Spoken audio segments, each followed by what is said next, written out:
Oh, say, can you see by the dawn's early light what so proudly we hailed at the twilight's last gleaming, whose broad stripes and bright stars through the perilous fight o'er the ramparts we watched were so gallantly streaming, and the rockets regular, the bombs bursting in air, gave proof through the night that a flag was still there. Oh, say does that star-spangled banner yet wave? The land of the free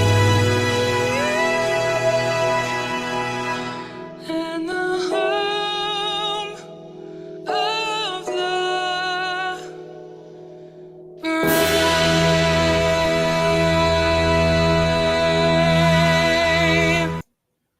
Good morning, everyone. That was my friend Olivia Key. Excuse me.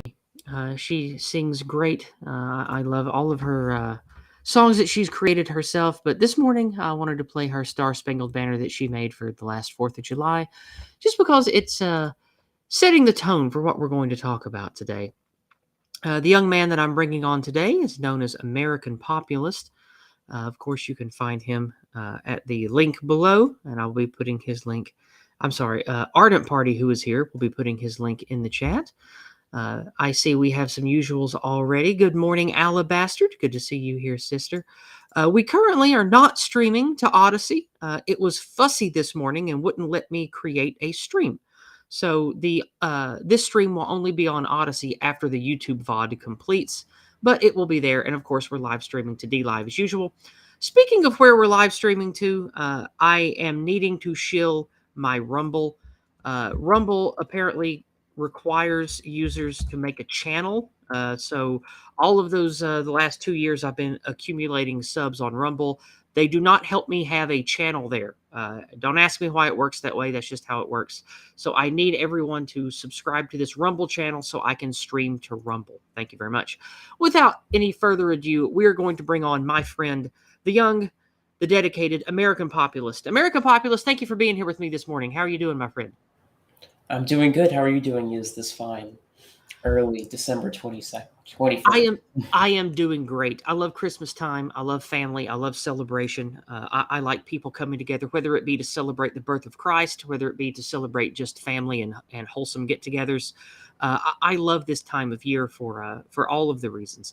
So I've had a great morning. And I'm also having a good morning because I get to talk to a young man such as yourself who wants to make a difference. And people like you are who I want to empower and give all of the ideas and wisdom that I have accumulated in my last 20 years of adulthood, well, 25 years of adulthood, to help you be better where people like me have failed. And I think that's what we all need to do until we are out of this anti-white, anti-Western pit that we found ourselves in. So, the first thing I'd like to talk with you about today is just let us know who you are. You don't have to go into any great details, but show yourself, talk about the kind of content that you make. Ardent Party's already put your link in the chat.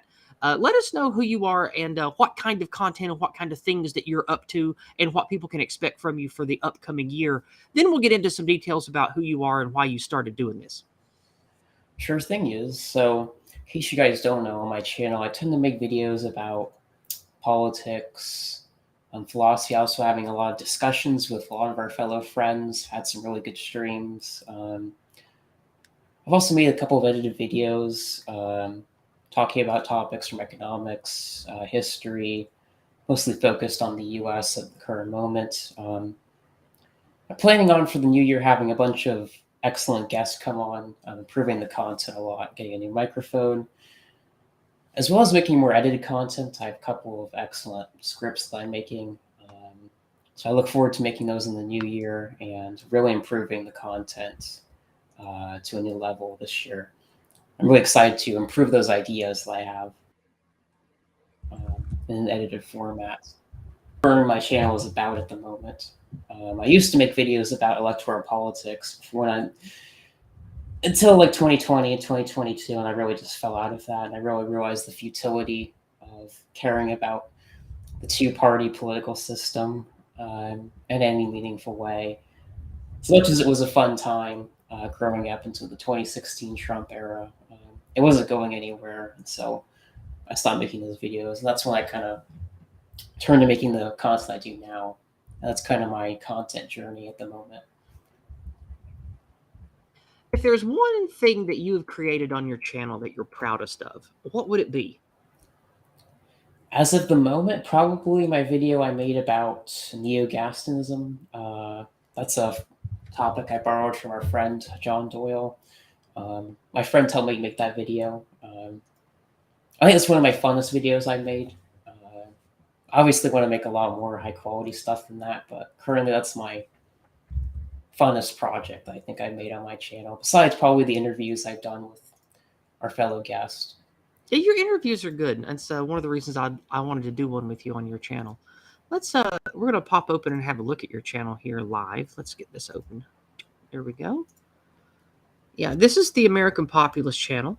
And the thing that you just mentioned is, there it is, the truth about neo-Gastonism. Yes, that one. This one's funny too. I like why our gas price is so high.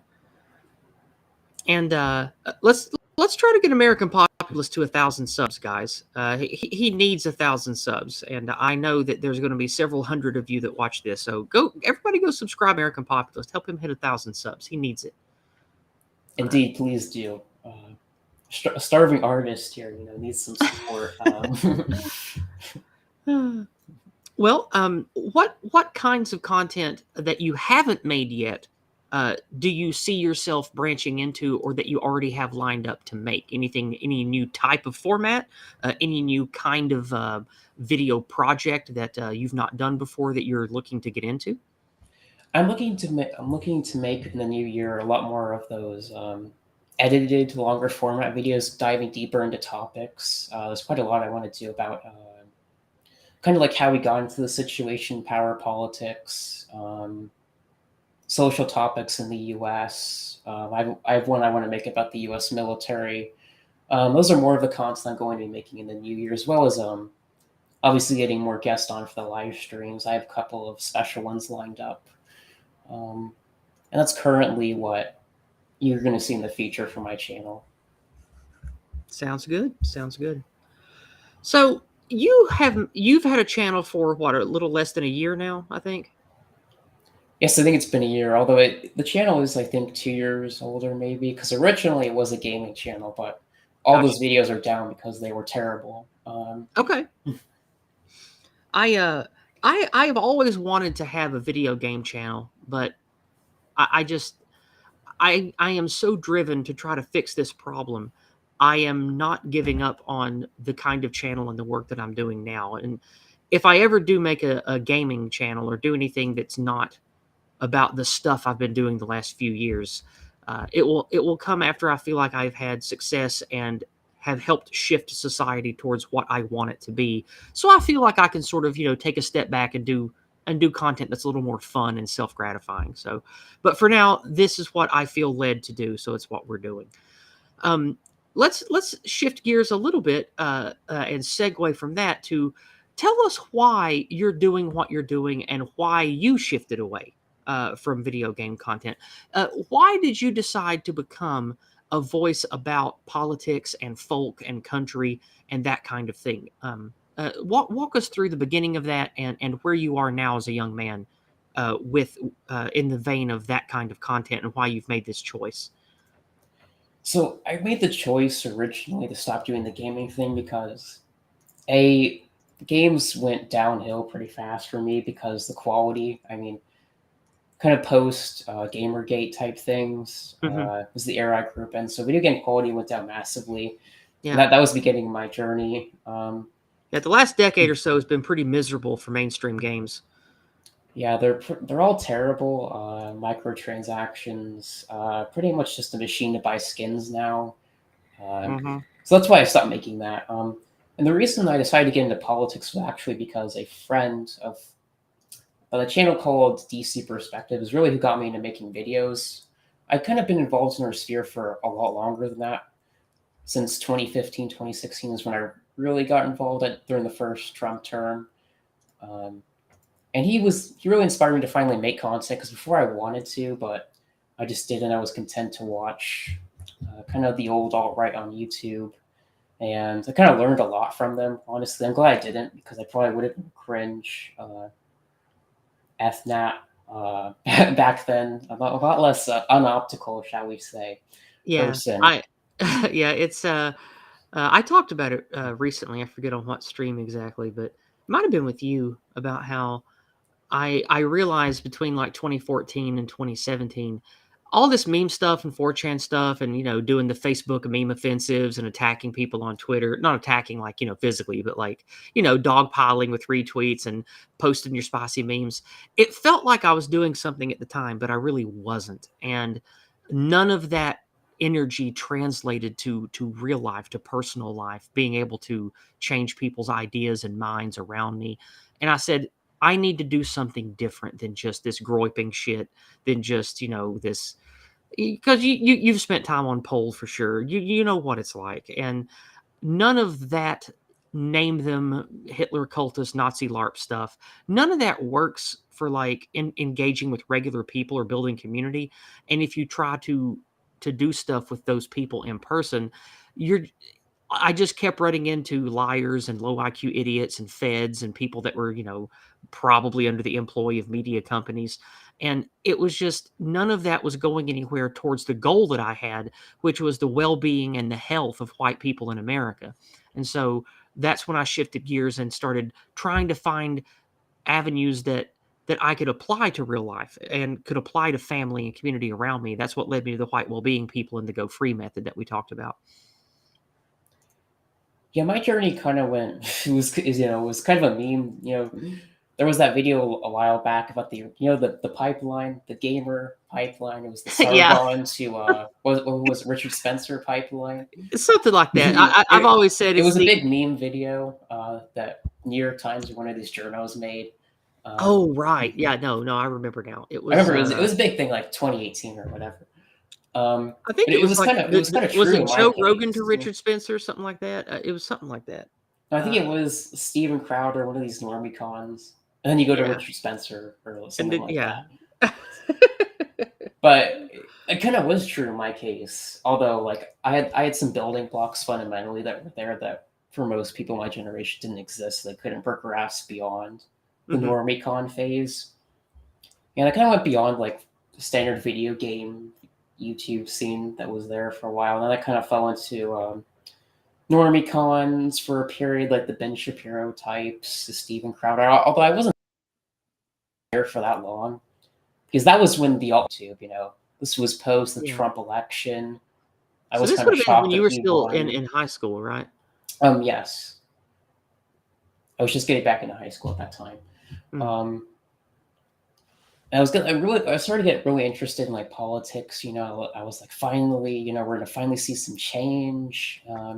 He's talking about immigration and they're Mhm. bringing drugs, they're bringing crime, and I was like, nobody's talking about this guy. I'm like, wow, he actually won. Mhm. And then I fell into the alt right, and they kind of brought up some points, and I was like, yeah, I've kind of noticed these things, but I didn't have a name for them, or I wasn't allowed to because again, I grew Yeah. up in the early 2000s era of it. I grew up in the last time it was normal in society, is what Yeah. I'll say, and it was a great privilege to do that. Although also you can get very caught up in the comforts of that and not like look around your surroundings and Yeah, for kind sure. of notice the things that were fundamentally changing. Society that I cherished and I grew up in was dying around me by early 2012, and I kind of noticed that 2012 was a really watershed year for me because I feel like that was when the normalcy finally died Yeah. in America. Was that year Mhm. or about around that time? Coincidentally, when Obama got elected the second time, was really when the gay shit started happening. You know, we started having gay pride parades. We all know the story from there. The slippery slope of degeneracy doesn't stop. And so I was quite Unfortunately, no. radicalized quite fast, actually, from just the normicon phase to FNAT. And then I kind of moderated a bit, and I kind of realized that wasn't really going anywhere. I was like, what's going on with the, Charlottesville happened around the same time, and I was like, yeah, these guys are idiots. They don't know what they're doing.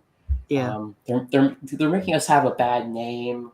Everybody right. thinks we're insane or retarded, that we kill Yeah, people, criminal. And then that was when the social media censorship happened. Everybody started getting banned off social media, and also debanking happened around that period. I remember that yeah, quite yeah. thankfully. Thankfully, I've never lost a bank account, but I have lost some payment privileges from Streamlabs. I've lost what else did I lose? I lost some payment processor I used on my phone just because my email was associated with some email campaign around Charlottesville, so I got booted from something. But thankfully, I didn't take it too bad for that. No, Charlottesville is a very watershed year, I think. People who actually learned that this stuff wasn't going to work, depending on what your views on the original leaders of the original alt-right are, whether it was deliberate or not, that these mass organized, rallies and marches and tiki torches were just a terrible idea. Yeah. And that was what the media wanted all along. It And it was always makes me perfect. wonder. It always makes me wonder if there's like an FBI agent or somebody under the employment of CNN or maybe all the above that works hard to organize these events with a bunch of radicalized young men just to get the headlines they want, just to perpetuate the anti-white villain narrative. And we look at the people who were there at the event, like all of their lives are ruined forever. Yep. They're never going to get a normal job. They're going to be demonized forever by the media, hunted down, harassed by Antifa or worse. I mean, we have the story of a lot of these people after this event. Not great. And then I kind of was really just like, yeah, this, like, although, the white replacement stuff, I was like, yeah, it's true, it's happening. I realized the political significance, also the cultural decline of America.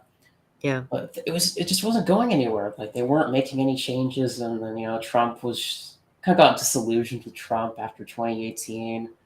Yeah, me too. We still had mass immigration. Society was still degenerating, and that was when drag queens, became a reality in like 2016 or whatever. Ugh. Yeah, no. Out of the blue, out of the ether, and I was like, "What's going on?" Like, I thought we had our guy in there, still believing in the system of democracy at that point. But things are supposed to change. The pendulum was supposed to swing in our direction. We have the Yeah, House and the Senate. but yeah. I was like, what's going on? This is how I'm was raised to believe that, yeah, this is how you get things to change society. And it just wasn't working. And then I started to realize, yeah, something isn't right here, and that's when I found AA, Charlemagne, NRX types, and they kind of brought up some points about elite theory, and I was like, yeah.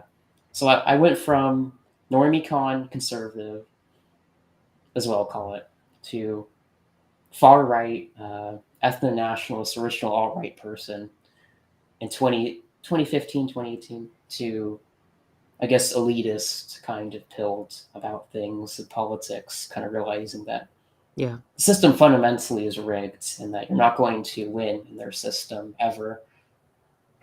So we're going to have to make change and do something different. And that's what led me to making a channel about 4.5, 5 years ago, I think, is I wanted to see who out there saw the problems of white guilt, white erasure, the lies of the media, the failures of the parties that were supposed to be fixing all of that, like the America First types. They weren't really called that yet, but the people who were of the alt right that became disillusioned with it and wanted to make change in local politics, the actual alt right, the Richard Spencer crew. There was a lot of people that I could find online that supposedly were talking about changing these problems, but in effect they weren't. So that's why I made a channel to try to find out, hey, who's out there who thinks like me and wants to make a change that doesn't involve having to play the villain or go to jail or do dumb shit. Well, for When me, the main inspiration to do my channel was just like I just kind of wanted to get my voice out there, like add my opinion, because like I feel like I've been in the scene for a while, so I feel like I've kind of learned some lessons from 2015. And I kind of just want to put my voice out there and make content. Also make some friends too. In our sphere. I met a lot of great people that way, so I'm glad I did ultimately decide to make something, make content on the channel. That was the main reason for doing it for me. Mhm. I'd like to take this moment since we have about 25 viewers. If you guys have any questions or comments about the things that American Populist and I talk about, please post them over on Entropy. That is where I do community engagement. You don't even have to spend money if you don't want to send a paid chat to Entropy. You could use the question widget just to put your ideas in there, and I will respond to them. I'm going to go ahead and pin that comment in the YouTube chat here and post it over in the D Live for everybody. And here in a few minutes, if we have any community engagement, we'll stop around the half hour mark and see what we have for our guest here today. So since we're at the 20-minute mark, I'd like to shift gears and actually talk about the title of the stream with you before I ask you some personal questions. I chose the title "Land of the Free" because we are both concerned about not just white people as a people, but the America project, because we both realize that elitism and power players and big money blocks and the unnameable ethnicity, they have seats of power in the United States federal government and use the federal machine of the United States to perpetrate the things that we rail against. And so we have to be concerned about America, the United States. And I chose the land of the free because one of the main reasons why this country was formed was because they wanted to escape oppressive, controlling power structures that wouldn't let the people that actually tilled the land and did the things in the colonies do what they wanted to do. They wanted freedom from an oppressive, damaging narrative or controlling power structure. And that's basically what all of us patriots are fighting against today, is that kind of thing that led to the beginning of the country is the same thing grinding us down today, or a similar kind of thing, I should say. And so to be free in the vein of this conversation means to be free to speak, assemble, associate, and create the things that work for the benefit of the people of America. And to me, America is a European white ethnicity.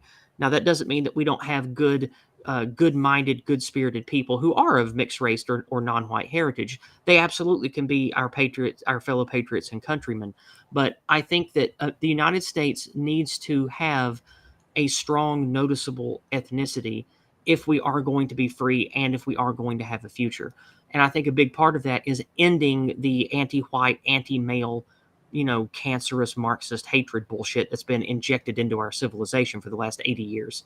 So when you think of the land of the free, the United States, these United States, the original antebellum United States, does any of that inspire you today, American Populist, with what we look at? Or as a younger man, does all of that just is that just ashes in your mouth and mean nothing now, and you want to build something completely new?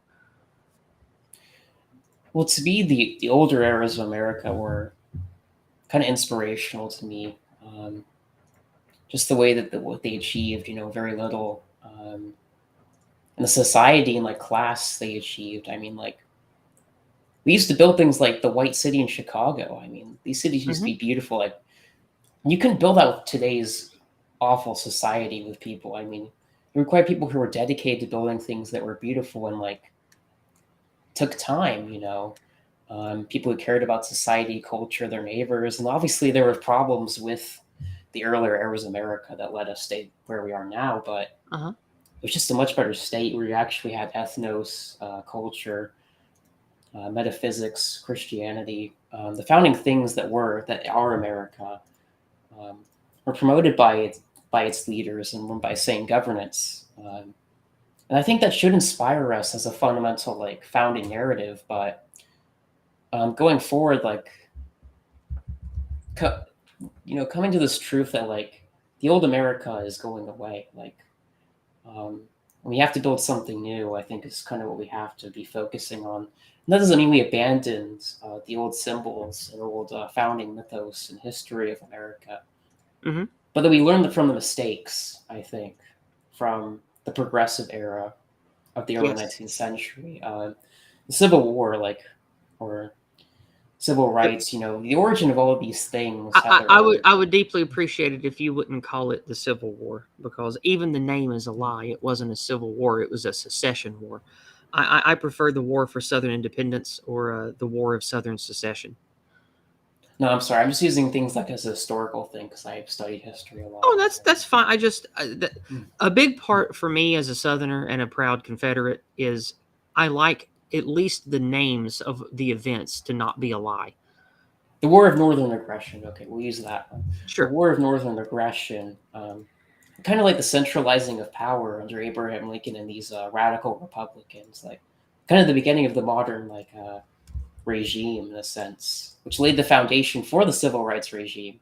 You can see its origins in that. Um, so that there were fundamental problems with America. I think liberalism was the biggest problem that kind of poisoned the well, so to speak, Yeah. and kind of allowed for this narrative of a melting pot and there is no culture. We're a proposition nation.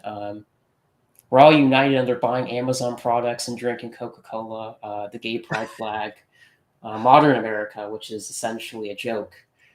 There's nothing Yeah. there to it. So I have a really nuanced opinion about this because I think we should Tell learn me from the about it. mistakes, the fundamental mistakes that are hard to accept just because of our pride and heritage in our country. And because I have a lot of nostalgia for this era of the antebellum period. I mean, So the do era I. of good feelings. I mean, it was a great time. I mean, Hmm. just looking at the era, we settled the West, we conquered Colorado, Texas, California from Mexico. I mean, we Yep. built the first transcontinental railroad. America achieved a lot and rose to a power fairly quickly, which isn't just like 100 years. It Which is was the pretty incredible, because preeminent power. basically the founding stock of America basically created an entire second Europe in 100 years, which is pretty incredible. No, and they built things that were like pretty astonishing to the Europeans. I think we had a lot of beautiful cities. I mean, a lot of our cities were kind of, I think their mythos came from European cities. Like, I mean, Certainly. Yeah, we're no, definitely an extension of Europe. That's why I really don't like the folks in the academic agent cluster that act like Americans are not Europeans. That flies all over me. I don't like that. Like, if there's anything that links us together, it is our racial heritage of we are all the people, whether you be a a Mediterranean or a Slav or a Russian or a Scandinavian, even people that are even racially adjacent to us all contributed to Western civilization. And if you look at even the architecture of early America, it was 100% a carry on of Western civilization. And then we basically created an Anglosphere Europe all throughout this country, all throughout this continent, excuse me, and created these United States. It is more like Europe than it is one country, in my opinion. And I think that people that miss that are, I don't know, are I don't know if they're doing it maliciously, but I don't like it when people act like America is not part of Europe, or we're not an extension of Western civilization. We're something different. I reject that. I feel like the problem is they just look at modern America and what the current elites are doing, and they see how it's poisoning Europe and destroying European civilization, which I agree with. But then they project that into, I mean, it's oh well, destroying America. ours too, just not just in different ways. I mean, we're all suffering under this this anti-white regime the same. No, yes, but I think that kind of informs their narrative rather implicitly, to not look at the past of America because we didn't used to be like this. I mean, if you look, I bring up this example. The mid-century Germans, a lot of their policies were actually inspired by the Americans, and FDR actually wrote a letter to Mussolini and praised some of his policies for Italy. I Yeah, mean, of course he again, did. FDR is a big old socialist cunt.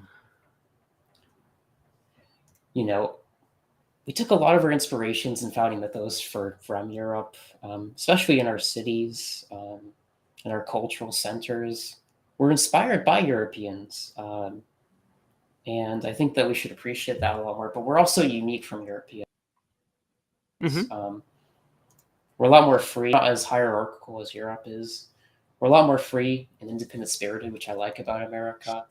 Definitely. I like how we settled the West. We took it from Mexicans. It looks like we're probably have to do that again in the future. And other savages.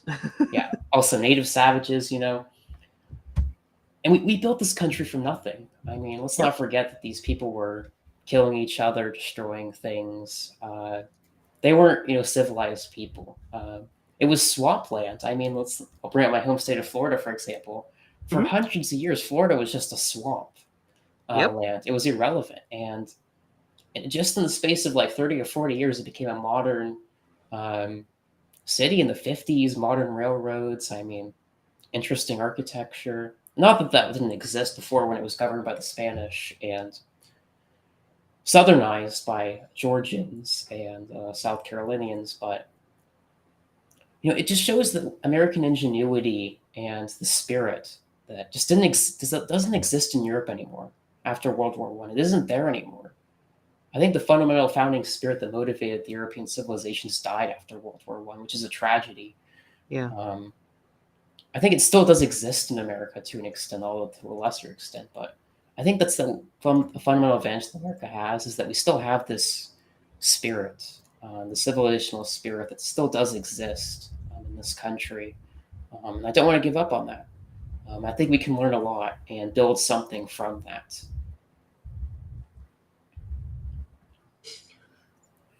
If there's one thing that you would, now this is of course not what we can easily achieve, but this is just me asking you about ideals here. If speaking of this change that you just brought up, if there's one major thing that in your lifetime you would like to see the entirety of America change or shift towards in even a big way, what comes to mind? What is, if there's one thing that you as an old man could die happy about the country, what one thing that changes comes to mind that you would like to see happen? One thing I would like to see is that we would actually be a nation again, governed by people who see us as a nation and a people, and not as a gay shopping mall with the Avengers playing in a movie theater. That's a good way to put it. While they, fund, use various countries to fund money and projects. They see us as little more than just tax cattle. That's a big change I want to see, because I feel like if that was changed, a lot of things could be done if we had people who are actually serious about having a nation and like the things that would be necessary to fix to achieve that. All right. Well, let's check for community engagement because we're at the half-hour mark here. I'm going to refresh PayPal and we'll check Cash App here. Since it's early in the morning and we've only got about 25 viewers, I don't think we're going to have much. Let's see. Nothing on PayPal. I will check Entropy. Nothing on Entropy. Nothing on Cash App. Okay, no community engagement yet. That's fine. For the second leg of the stream, I like to let my guest sort of lead the conversation.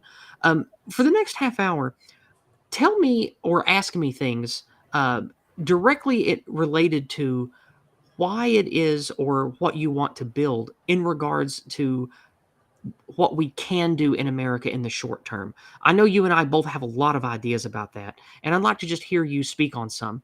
So things that you can do right now in your life, either with your content or your personal life and the people you know, what things do you currently do or are you planning to do to make a difference and to enact change? Some things that I think we could start with just improving ourselves. I feel like a lot of us like sit here on these Twitter spaces or YouTube live streams. We talk about society, how things are terrible, the elites, what they're doing. We don't focus on the things that we can change. And I think that starts with ourselves, improving ourselves. Just like going to the gym, eating healthy food, stop eating seed oils, I think is a big one. It's super easy and cheap. I mean, you can buy Anti-seed oil action. No, but it's so true. Like, stop poisoning yourself with their food. I mean, the medical industrial complex is very real, Yep, and it will it very get much you. It's is. just biding its time. And With the, even though I'm not a groiper anymore, one of the things I love the most that I took from them was the phrase "goy slop" to refer to all the garbage food we're expected to eat. no, I think that's something that's super easy. I mean, like, just cut that out. I mean, that's super, super, super simple that we can all do. Eating healthy food. And I think just like taking a break from the internet, honestly, like recuperating our mental health, I think is a big deal. Because especially among my generation, mental health is down the tubes. And there's for many reasons for that: social media, TikTok. People are promoted to be trans and gay now. They have no identity, they have no purpose. They're pretty lifeless in society. They're on antidepressants. Their food is shit. There's no nutritional value. So no wonder they're depressed and lifeless. And suicide rates are an all-time high. Depression is an all-time high. And these are things that can be improved. And that starts with taking some first steps. And I think that's a good step. Another step to getting positive changes, I think, is doing local community stuff. Because again, I'll stress this enough. That is the one thing that we can actually have change over is your local politics and your local community. And there's things that like you can do. For instance, become a city council person, volunteer work, or just knowing your neighbors. Again, this is a tired point, but again, most people don't know their neighbors and they don't talk to them. But they have group chats on Twitter. And I think this unhealthy social behavior is a big problem. Mhm. It's a block to actually. Especially for Zoomers who grew up with smartphones in high school. No, yes, I'll throw my generation under the bus because we are the iPhone generation, quite literally. We were thrown into the social media world, and the death of real life relationships was a big problem, I think. So, Indeed. real life community is a big thing. Trying to rebuild some of the connections that we used to have with each other. Um, Local community clubs, I think, is a good start. Meeting friends, there's plenty of groups out there. There's basket weaving, I think, is an instance. They're doing fairly good things there. And you could do that easily with your local group of people, get people who you agree with or you think are malleable to our ideas, and like have a barbecue, have a discussion with people, see where they Absolutely. are, get to know And for your those of you that go to neighbors. church, church is a good place to network with people too. There's still a lot of based people with good ideas in American churches too, especially in the South. Yes, taking over your local churches is important. Becoming a deacon or a priest if you are in that sphere. Or if you're a young guy with good charisma, being a youth leader is a great way to reach young people around your religious beliefs, because so much of our religious institutions now in America have been paused all to shit. Like I've heard some of the most anti-white stuff I've ever heard come out of a preacher's pulpit in the last 20 years, like talking about how we're all God's children, we need to look past race and look past nationality, and it's like preachers didn't talk like that when I was a kid. Like this is all new bullshit. And if you can make a difference in your church and kick those anti-white idiots out, then you should definitely do that. No, definitely. People my generation need people. We need young blood in these groups and solutions. Again, they're critical to maintaining society. Um, Ever since the 1950s, I think, since television, like societal health and community have been going downhill precipitously. Social media doesn't help with that. Um, so I think that's also a really good step. It's just getting outside, honestly. Like if that's too much to organize around your neighbors, like just go outside first, because obviously I think some people are way too much on Discord and they have no social skills, which is a big problem. Um, so developing some social skills, I think, is a good first basis before you can even begin organizing with your local community and groups. Um, Start going outside and just talking to people. As crazy as this is, a lot of people my generation don't talk to people in real life except their family, Yeah, and that's you're not the first young extremely man. unhealthy. Yeah, you're not the first young man I've heard say that. Ryan Turnipseed talks about that. He's a young guy too. I think he's even younger than you. And DC Perspectives talked about this. Prudentialist has talked about this. How there is this sort of social fear of real interaction because of, like you said, the iPhone generation grew up with, oh, if I have anxiety about this, I can just put the phone down and I don't have to talk to this person. And so it sort of leads to this disengagement of personal, real life face-to-face communication between young people these days. And I think that's a horrible detriment to society. I think that's dangerous. No, and it leads to the TikTok generation, which I have nothing but negative things to say, which is my generation. And that's obviously deliberate, but again, like when you raise people to be dopamine addicts and like have no social connections, I mean, what do you expect?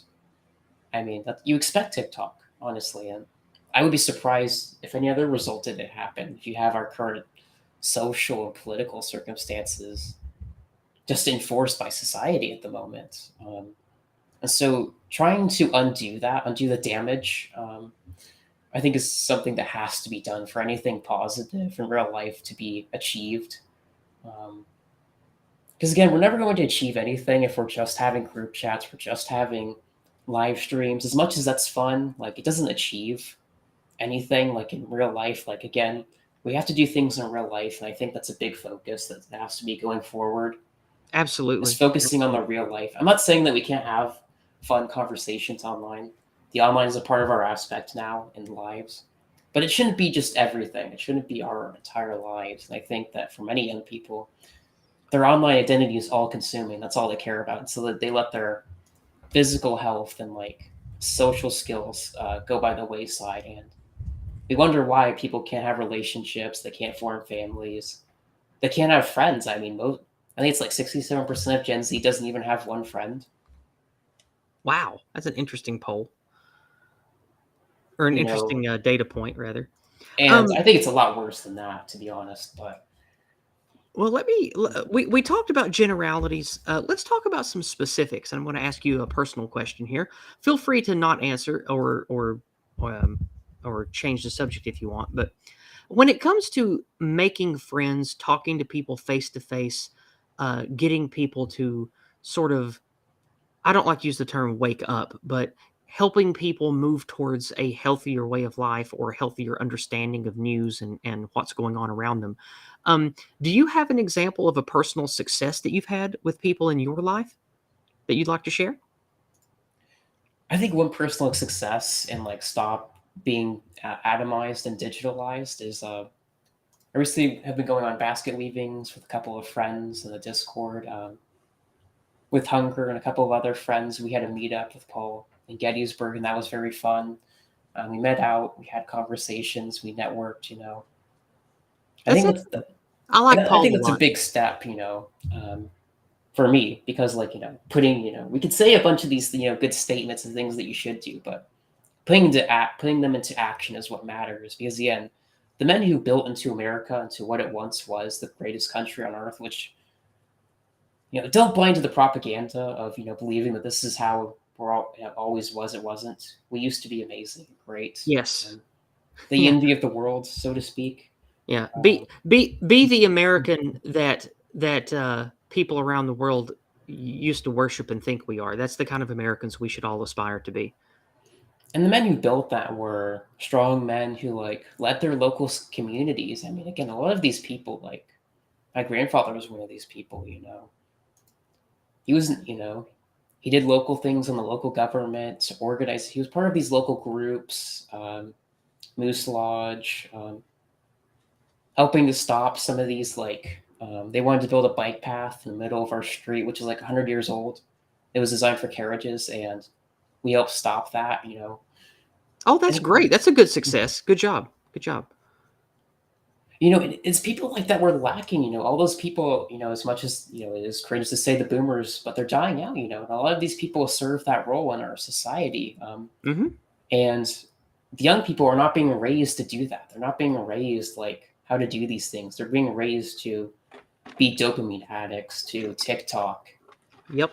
Or if they become part of the dissident right, they'll become part of these group chats, Telegram calls, which again that is important probably for some people's intellectual journey, and I accept that premise. But Hmm. we don't want people just to stay there in group Right. chats.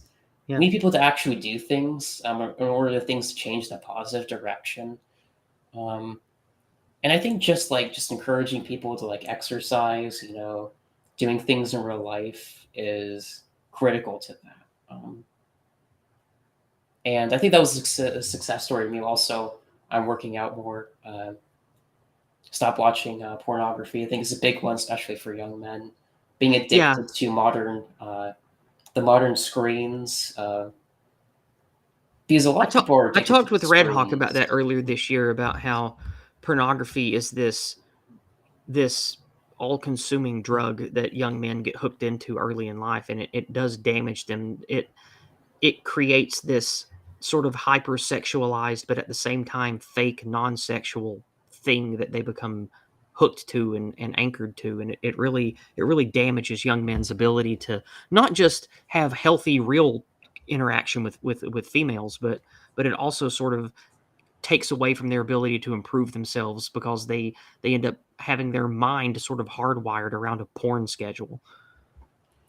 Now think of it like this: what happens when you castrate a cat, a male cat? A male cat goes from being exploring, hunting, To be a to, lazy layabout, yeah.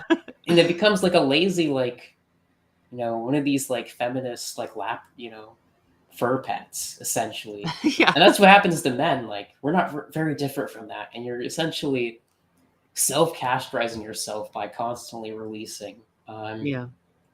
to this Well, drug. And there's many it's reasons not. why men I are don't think. addicted I to don't it. think it's just porn that does that. Like you mentioned earlier with diet, I think that a big part of the emasculinization, that the anti-male uh, um, push that we've been on for the last several decades, I think diet is a big part of that. Because if you have young men growing up eating garbage and having junk food and fast food and soda all the time, I think that stuff directly interferes with the kind of male testosterone development that young men should have.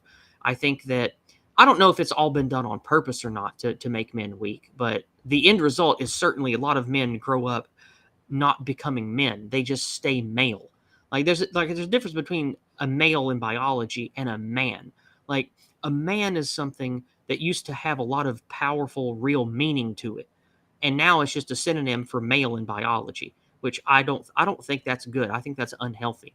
I think that men should raise their sons to be men, to achieve, to build, to be champions, to be stoic, to be adventurers, to be the ones that create businesses, or farm the land, or explore, or do the things that men are supposed to do, that made our civilization great in the first place. And I think that the diet, the porn, the dopamine addict, the social media, I think all of that works counter to healthy male development in young life, leading them to becoming strong, successful men. And surely you've noticed that in the young people your age. Oh yes, severely. I mean, when you look at most men, they're very androgynous. There's a lot less strong men. Yeah, I've Just noticed that a lot men of men your actually. age and younger don't have a strong masculine jaw or strong masculine facial features. That's very rare now. Yeah, a lot of that is because of food and just because of the way we're raised by moms, mostly because we lack fathers. This is another thing that we can be working towards. As you improve yourself as a man, you actually improve social skills. Being a good father is critical to raising children who aren't who have mental problems, to use a correct term, who and also become like these TikTok people. Uh, the people who, the young people who buy adult Happy Meals generation, Yeah. toy, they get into like Baby Yoda, buying Baby Yoda plushies and Funko Pops. But this is a big thing, amongst young people my age. They're essentially kids. Like, they don't grow up. They stay kids till Oh, they're I no, 25. trust me. I believe I wasn't laughing because I didn't. I thought you were saying something farcical. I can't help but laugh at tragedy sometimes, and I have noticed that trope even in people my age, even late Gen X. Like, I have a cousin, bless his heart, he's a nice guy, but he's not married. He loves collectibles. He spent thousands of dollars on Star Wars stuff and Star Trek stuff, and he's just a big fat loser. And it's so sad that Well, see, we used to make fun of him growing up for being that way, but now he's the norm. Like that's normal now, and it's disgusting. Now, this is what happens when you get rid of bullying in schools. I Yeah, think we need to bring back bullying to a make large bullying extent. great again. I know, right? I grew up in the era of we need a bully button because if somebody says something mean, that'll destroy your feelings. And like according to the study by the scientists, children who are who said something mean about them, are twice as likely to commit suicide. You never mind like the society is going downhill and is antisocial to begin with. That may be causing a lot of these problems in our younger generations and children. No, they don't look at that problem. And so, how we can fix this problem, this cycle of producing weak children who are going to become pawns of the system that we hate, is having strong men fundamentally in society again. And the way we do that is stop engaging in the weak habits that modern men do. Um, and like we have to do this. I think this is going to be mandatory because I mean, like, depending on your view about like how testosterone and like also sperm counts like are going to reach like a critical point at some point in the future, like you're going to have to do these habits, like Yeah, stop consuming things with plastic and soy in yeah. order just to breed. Aiden Paladin. Are you familiar with Aiden Paladin? She comes on my channel sometimes, and she's got a big Yes, I am channel of her own. familiar. She did a video, I think either this year or last year, talking about the decline of testosterone, sperm count, masculine traits, etc. And she came at it from a completely clinical point of view, showing data on not just diet, but practices, absent fathers, that kind of thing, has led to a massive, noticeable decline in most Western countries, and especially in the United States, a sharp decline in the last 2 generations of not just testosterone and sperm count, but emergent male behavior. Like even that is going away. It's going, and probably that's because of all the reasons we talked about here. And so, uh, it's not just people like us that are socially and politically motivated, but the scientific data backs up the demasculinizing effects going on in our civilization. No, and it's deliberate. I don't know how you can't think it's not by these people. I mean, even if you didn't think they were nefarious, I mean, Well, like, I certainly do, but I mhm. live at the end of the pipeline, so The people who are not there yet at the end of the pipeline, like we are for the people who still watch Sargon, types who aren't there yet. Like I mean, just look at modern men. Honestly, I mean, I think that should radicalize you plenty enough. Like the state of these men. I'm going to use that quotation marks because they're not men; they're boys who don't yeah, grow up. yeah. These like mommy's boys. Soy boys is Yeah, the iconic meme there. Yeah, who don't have a father. They're raised to be feminine. You have to care about your feelings and don't ever get hurt. Don't ever explore. Don't ever go climb up a tree. Stay inside. Play Call of Duty. and And unfortunately, that sabotages them from being good husbands and fathers because they are trained through video games and regular social input that unfortunately is extremely anti-male and anti-white, that they just have to put in their good boy tokens and they get the prize that they want.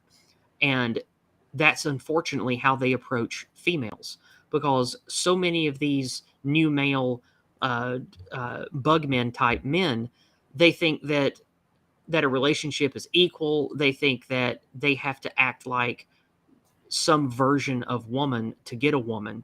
And that is just not what women want, especially quality ones. Like women want a man who is strong and successful and stoic and will create a safe life for them. And these emasculated non men can't do that. And it sabotages them from having healthy, productive relationships for the most part. And also, they're not going to be able to pass, even if they are able to land a woman who's decent, they still lack the necessary building blocks for raising a boy to be a successful man, even if they get lucky and get a woman who will have children with them. no, a lot of this problem comes from being raised by women solely. And I think that that's the biggest problem is why men are raised to think like women. Um, Indeed. you have to ask permission to go to the bathroom in high schools and kindergarten, and you're always taught, oh, be a nice guy. You'll get the girl and let her walk all over you and be weak. and then she'll respect you because you have hobbies and you have an interesting personality. I think we've all heard that one for Yeah. way too long at this point. Which I mean, if you just look at the statistics of people It's who like aren't they're having training young men. relationships. It's like they're training boys and young men to become a girl's girlfriend, and I mean girlfriend in the platonic sense. Like it's like they're saying, "Hey, this is how you need to be a girl's best friend, not how to be a man and a husband." And I think that is that is not just to the detriment of us; it's to the detriment of the individual as well, because you're setting that individual up for misery and failure. And macro scale, you're setting up the entire civilization to not have men. And a civilization that doesn't have strong men gets conquered and replaced by those who do. No, you can see that all throughout history. And it really just sabotages men because they're trained to act like women. They're not actually taught what actually being a man is like. Also because like they lack male leadership, and like all of the male role models are who's that guy who wears purses. They're like I can't remember his name. He's a famous guy though. Who does music? Who does gay music? Like that's their idols. Like these feminized boy men. Yeah, I don't know anything Mm, about that. I'm sorry. I might be too mm, old to even know the phenomenon you're talking about, but I do know that mm. since the 90s, there has been a social push to remove gender barriers of attire, expression, physical appearance. And I think that is not a natural organic product. I think that is completely synthetic and pushed on us by people who want to torment or destroy not just this country, but Western civilization in general. I think another reason why they push this narrative to keep men weak is because they love weak men. Because weak men are perfect for their base. I mean, a lot of them Mhm. are mentally ill. They're on psychotropic drugs, and they make perfect consumers. They love them.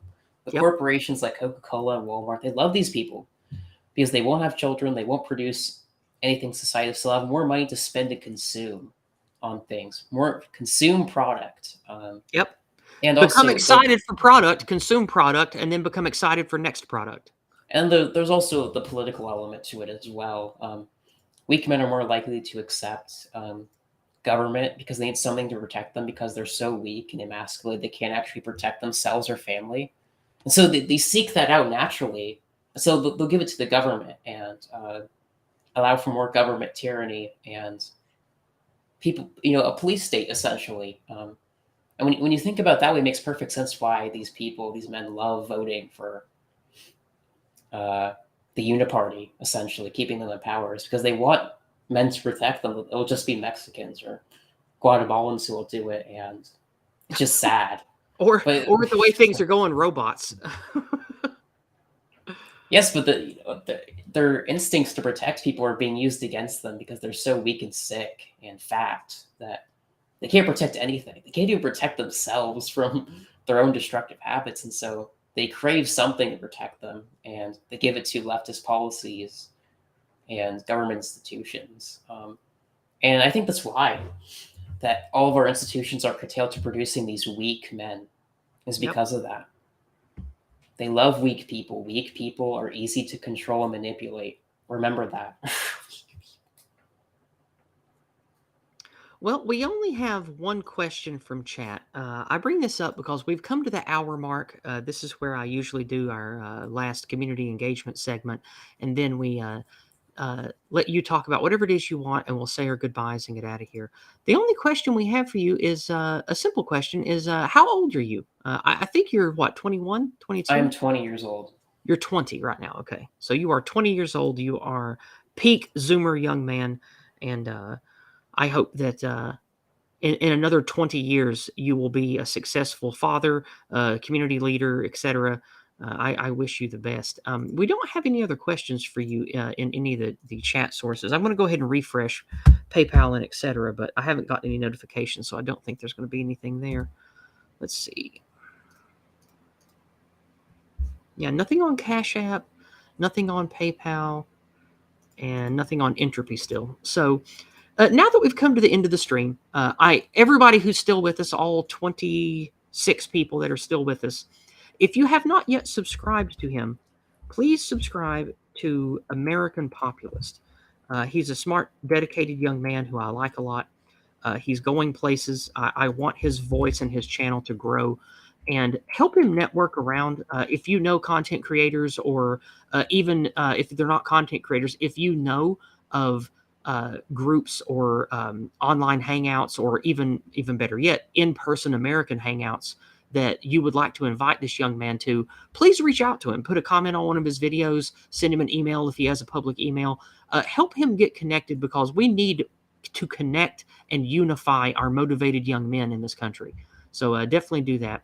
American Populist, I've had a wonderful conversation with you. Is there anything that you'd like to ask me, or anything you'd like to bring up right now that we haven't talked about yet, while you have my ear and my attention? I definitely going to ask you. So, what is your favorite Southern state? I got to ask you this question. My favorite Southern state is Tennessee. I love Tennessee. I have lived here my whole life. Well, most of my life. I moved away some as an adult. I grew up on the border of Tennessee and Virginia, not too far away from Kentucky. My family comes from West Virginia and Virginia. My family heritage is Scottish and English of the 1700s. And this area was civilized, so to speak, by mountain men and rustic men of the Scottish Highlands, and middle class and working class Englishmen. And this area, especially the eastern Appalachian part of Tennessee, is basically a different state from the other two-thirds, from like the other half to two-thirds of it. And the state of Tennessee is, in my opinion, a good balance of American values and religious values. Tennessee was the last one to secede. It was the first one to rejoin the Union. We have always had a pretty even split of secular and religious leaders and speakers in government. We have a good mix of left-wing and right-wing speaking points that have been in our government for a long time here. And especially the eastern part of Tennessee, it has a lot of very based, wholesome sheriffs and town leaders and aldermen and mayors and shit like that. Tennessee's a good state, and it's my state, so that's why it's my favorite. So hopefully that's a decent answer. Mine, just because I'm from there, is Florida. I have to support my home state. I think Florida also has very fascinating history, because it was a Spanish colony for a long time. And you still do see some of that European influence in some of the older cities. But of course, Florida now is like the meme state, because all of the old boomers and normie conservatives are all moving there right now, which is terrible, because it's just replacing the native culture. Fort Lauderdale's basically Little Israel. Yes. I think that's I don't say that as a slight. Like, like I'm not a Jew hater. Like, I say that as a joke, because of how the memes go with Jews. No, yes, West Palm Beach definitely has a lot of memes there. But I think the South has a lot of gems in it. Just looking past the superficial things, that you can really see the spirit of America still does exist in the South. Like, it doesn't exist in the North anymore, I think, to a large degree, because their identity has been erased. And we've always had an identity separate from them. I think that's why we've always been based throughout most of history. And still are, is because of that fact. I think that's why a lot of Southerners have sympathy with the Boers of South Africa. Is in the South, the white folk who settled here, even to this day, in the anti-white hell we live in, you have millions and millions of rural white people from Nebraska, from Texas, all the way over to the deep South in Alabama, Georgia, South Carolina. You have millions of white folks who still basically live the same kind of social life, doing similar things that we've done for the last 200 years, living as part of the land, working the land, going to church together, building communities around the land and around God. And there's a lot of similarities in the struggle and the fight against our government that the Boers are having to have against their government in South Africa right now. And so that's one of the reasons I like following the Afroforum guys. I really like Conscious Caracal. He's the Afroforum personality that I follow the most. He's got a good YouTube channel that streams every week. And I eventually would like to be part of some version of Afroforum, but for the South, because you have, good men, all, like I said, from Texas to South Carolina. You got great men all throughout the South who desire to protect and to enshrine the people, the culture, the religion, etc., that made this land great in the first place. And so I would like to see something like that. And I don't know how I can get it started, but I am putting the idea in everyone's mind that I come across. Study Afroforum and what the Boers have done in South Africa to protect their people and their way of life. And I think Southerners, we need to have something like that in the South for the United States. I think that's a great idea, honestly. We could learn a lot from the Afrikaners. Again, they've achieved a lot. I mean, they sure have. They have their own and college. Also, they're still surviving despite all the odds against them. They are a strong, dedicated people, and they're not giving up. And we need to instill that in the Southerners here in America. I just want to correct somebody in chat. I can't say his username. South Africa is what they want to happen in the U.S. I'm going to disagree with you. What they actually want to happen is Rhodesia. Yes, on a mass scale. yes. That's the goal, ultimately. South Africa is a good vision of what could happen if the anti-whites get total control in the United States. But I think that the goal that these monsters want is Rhodesia. They want total annihilation of everything white and Western and replaced with something non-white and Marxist. No, they hate you and they want to destroy you and make your children trans. These are the same people who push this message. Never forget that. Yep. Like R.M. McIntyre made famous. It's not rocket science. They hate you and just want to diddle kids. No, it's really quite simple. Friend-enemy distinction. And that's kind of the way I look at politics right now. It's just like, I don't even care anymore. A lot of it's disingenuous to me anyway. It doesn't achieve much, at least on the federal level. But people who are friends and who are enemies, that's just the way you look at politics and power, fundamentally. And if you don't look at that, you can become still stuck in the old ways of thinking that voting and democracy is still the way to save or replace the current set of people in power. And that's just achieved nothing. 80 years of trying that has achieved very little. Exactly. And like I talked about on your channel with the Go Free method, that's why I don't think that naming the Jew and naming the immigrant is going to work, because from, Henry Ford to George Lincoln Rockwell to Kanye West, we've had people doing that with immense wealth and fame, and it's achieved nothing to actually help engender a healthy white people in America. And I think that we need to, like you talked about earlier, learn from the past, know the past, but don't repeat the same things thinking you'll get a different outcome. I think that we have to have an adventurous ingenuity to overcome what is in front of us, and we need to create and use technology and society and social media and all of these tools that we have to do our own version of the long march through the institutions that our enemies did years ago. But we have to find what works for us, because their ways don't work for us, because we're not evil, manipulative Satanists. But we have to have our version of the long march around localism, around America First, around taking back our churches, taking back our schools, that kind of thing.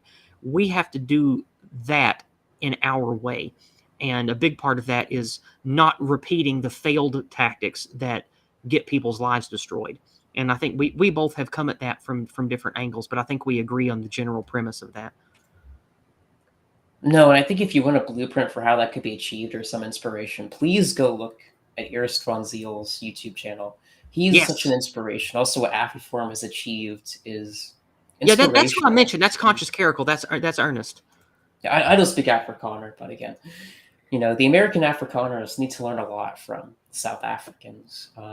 Absolutely. 10 steps ahead of us, 10 steps ahead of what they want for us. But again, they've created their own colleges, their own institutions. They have their own community police, their own healthcare. And I think we can learn a lot from that, from what they've built.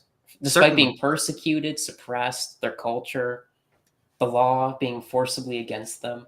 And still, what they've managed to achieve is impressive and inspirational.